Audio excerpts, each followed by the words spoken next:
to the Jewellery Making Podcast, where you can learn the trade's tips, tricks and secrets with Mark Burgess.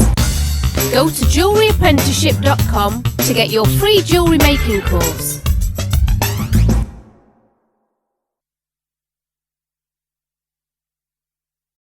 Hi, welcome to jewelleryapprenticeship.com. My name's Mark. I've been a jeweller for 13 years and I just want to show you guys some of the basics.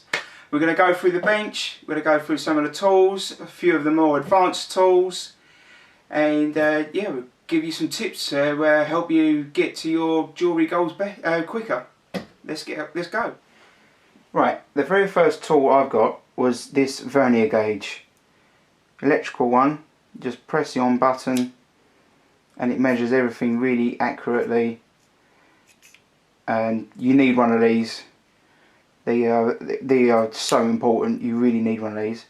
You can pick them up quite cheap now. I think you can get a smaller one for about £20 to £30. They're probably about so long.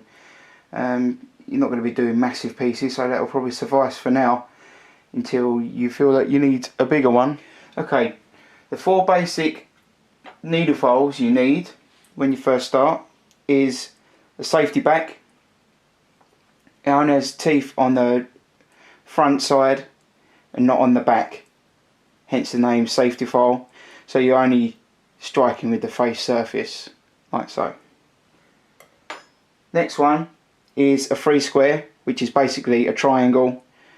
Same thing, you can get into nice little angles with that, nice and sharp, produce some really nice clean work. Then we've got the square, which is the same for right angles. Brilliant little file that. And the next one is the sage file, which is curved on both sides, but one is a steeper curve than the other curve. So if you're going inside of a ring, and it would be a different size to, like say you would go into a lady's ring and you'll file in, take a bit out of the inside, and then on a gents you would turn it over and file the inside of that. Or if you're just doing a pendant that needs a bit of a curve, depending on what sort of curve you need, that's why you've got 2 different sizes to that one. And they're your 4 basic ones that you need when you first start. Okay, now I'm going to go through with you some of the more advanced sort of needle files. Now these are all custom made, that I've just got them on the grinder. That is your safety back, but I've made it thinner so I can get into tighter angles, and it's got a flatter edge here just so I can hit more surface area. This one is just your normal gapping file. Your teeth run just along this really fine edge along here. It's called a gapping file because you literally make the gap. So if you've got a wedding ring with lines going away around it, you'll use one of them to file the groove. This is another little sage file, but I've grinded the back so I can get in to really nice tight corners, say like a nice semicircle. Now I've got a square file here, but I've grinded the teeth off 2 edges. So if I'm going into something really tight where I don't want it to hit the walls, then this will just take down a little bit of where I want it to, where the teeth are. This one is another safety back, but I've made it a little bit thinner and I've made it more narrow so I can get into some really tight spots in there where I just need to take a little bit away.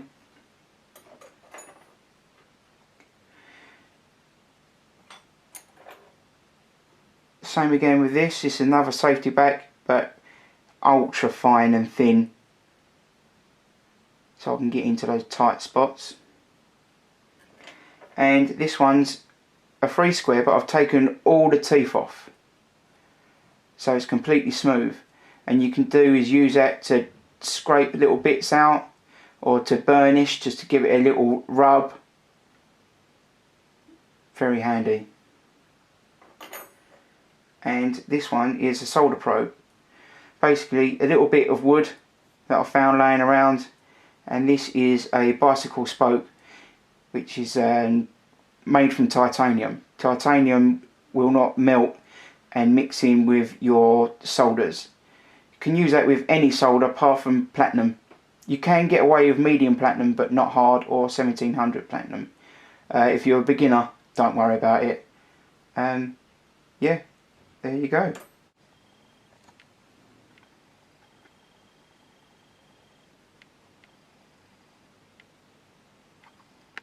Okay, let's move on to hand files.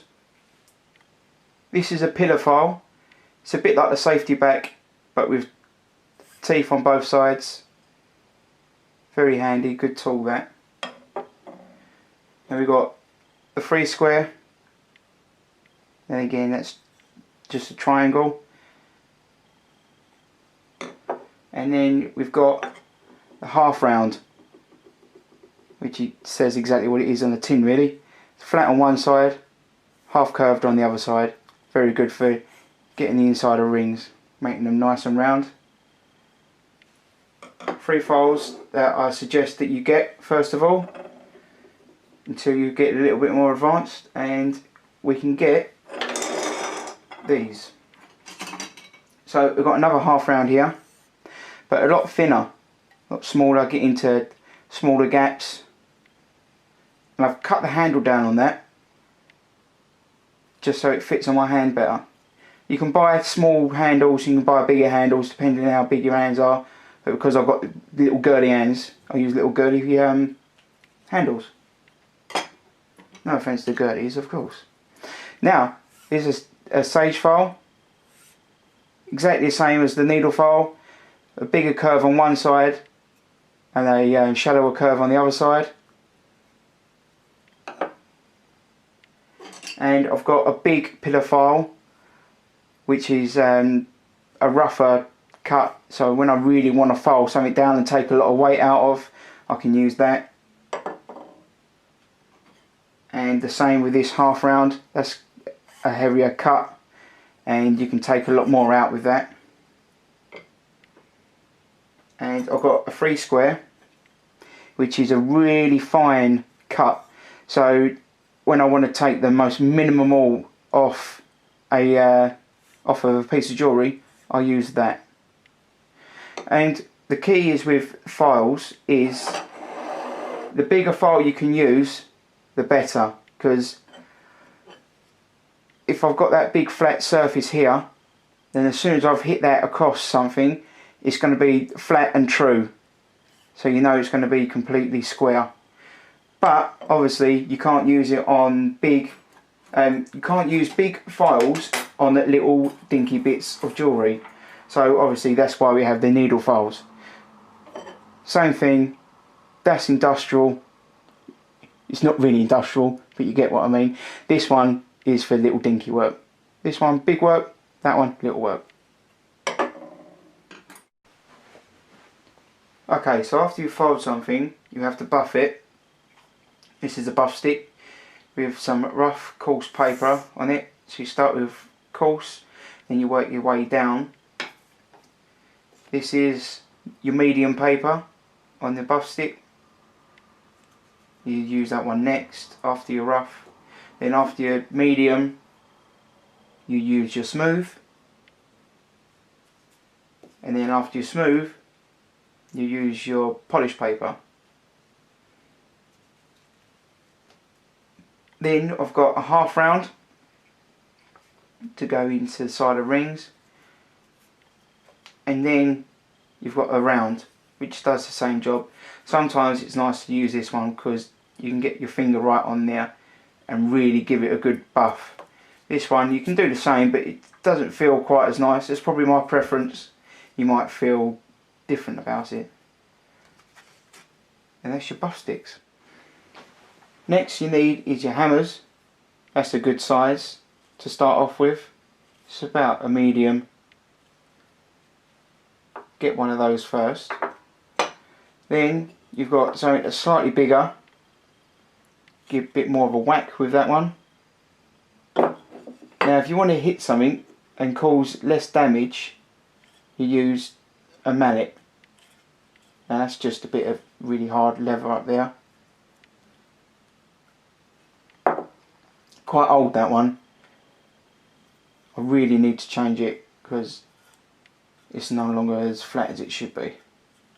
And then you've got your smaller hammer, which is called a toffee hammer, to do some really light, delicate tapping. At first I would say get one of these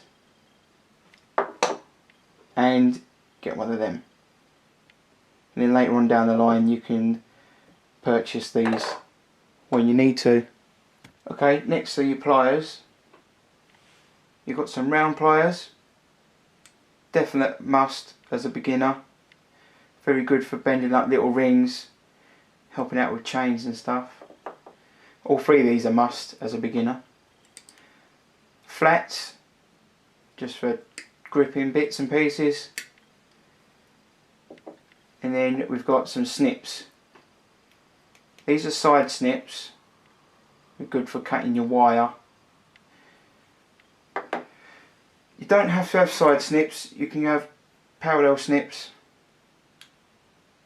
horizontal snips, not parallel snips. You can get a pair of them if you want.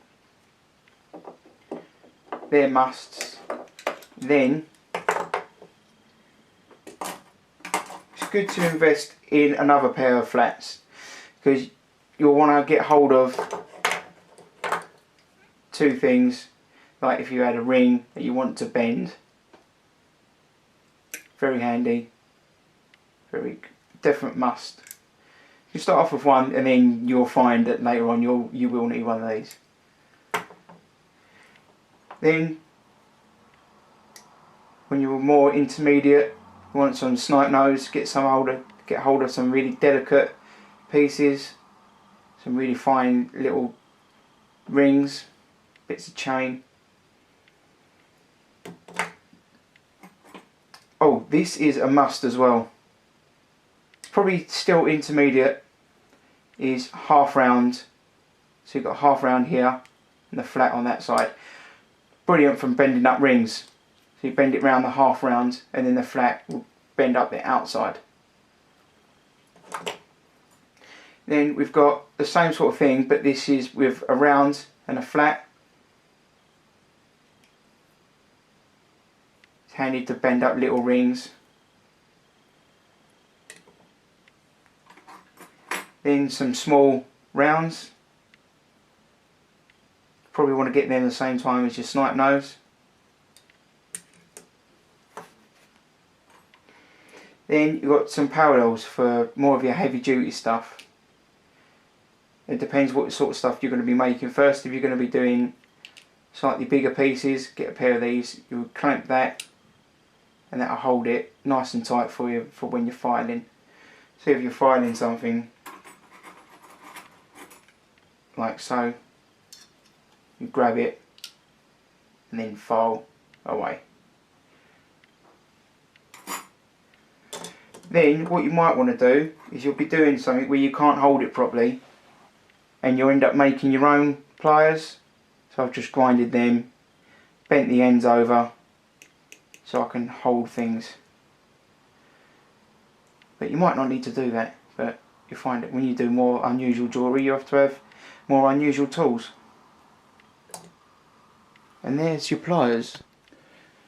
Okay, next we've got your solder cutters, which will cut all your solder up for you nicely. I'll just grab a bit, show you.